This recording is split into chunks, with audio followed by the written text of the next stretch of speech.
our Noble Association on Monday, 22nd July 2024, where we promise to, among other things, call for Congress, interact with relevant stakeholders and sister organizations before making our positions known, especially on the vexed issue of the planned protest scheduled to commence on the first day of August 2024.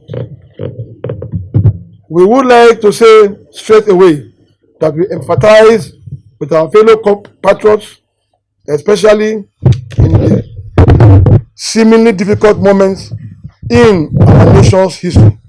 We acknowledge the widespread frustration over the high cost of living, the increased cost of transportation, the inadequacy, and the exorbitant cost of medical services that have left many citizens without access to necessary health care and the regrettable collapse of viable means of livelihood that have resulted in a severe economic despair for most Nigerians.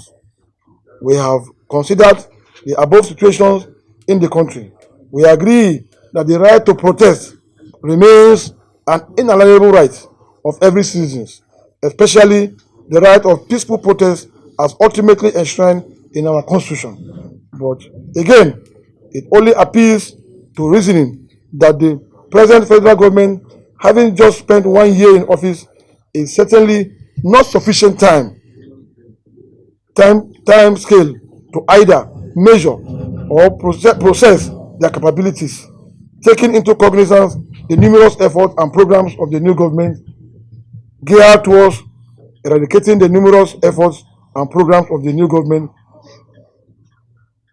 eradicating youth unemployment, food shortages, and reversing the ailing Nigerian basic infrastructures. More so, in a threat and risk assessment, we foresee the possibility of the planned protest being hijacked by anti-democratic forces, especially considering past incidences where supposedly peaceful protests metamorphosed into violence and escalated into avoidable mayhem on unsuspecting citizens of Nigeria. Some of these scenarios are still fresh in our hearts.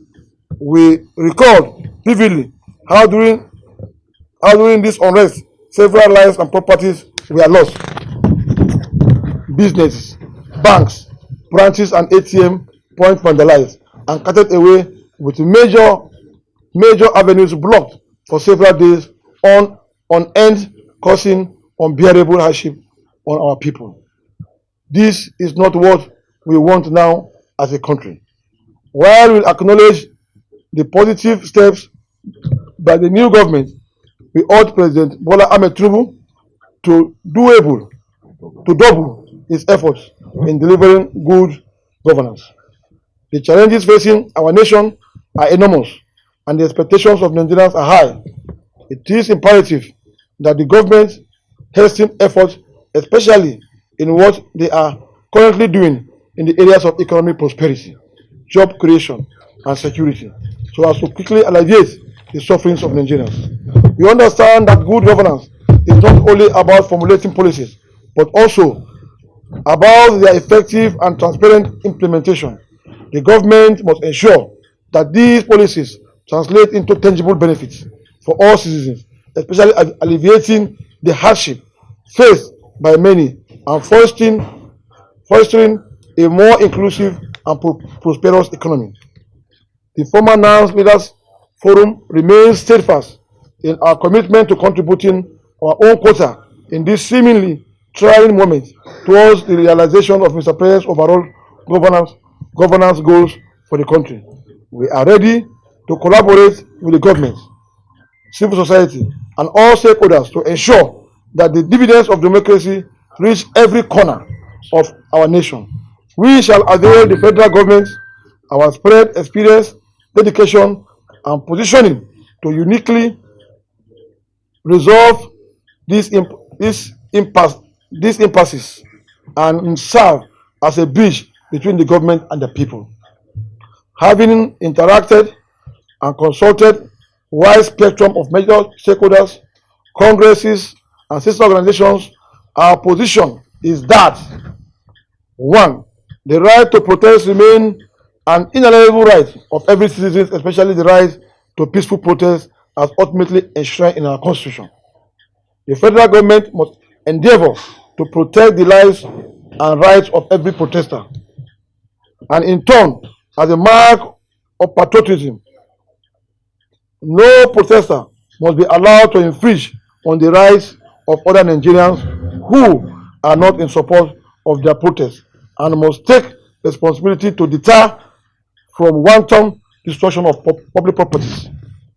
As part of our medium-term solution that the former NANS Leaders Forum calls for national dialogue to provide a platform that will assist the federal government connect to the people with a view to resolving present and future impacts of this magnitude within the 774 local governments of Nigeria. This resolution should be communicated through an international press conference as position of the former NANS Leaders Forum on the planned nationwide protest and effectively disseminated to all media. Furthermore, we plead with all Nigerians to remain hopeful and optimistic. Let us support our government in its endeavor and work together to build a Nigeria where justice, peace, and prosperity prevail.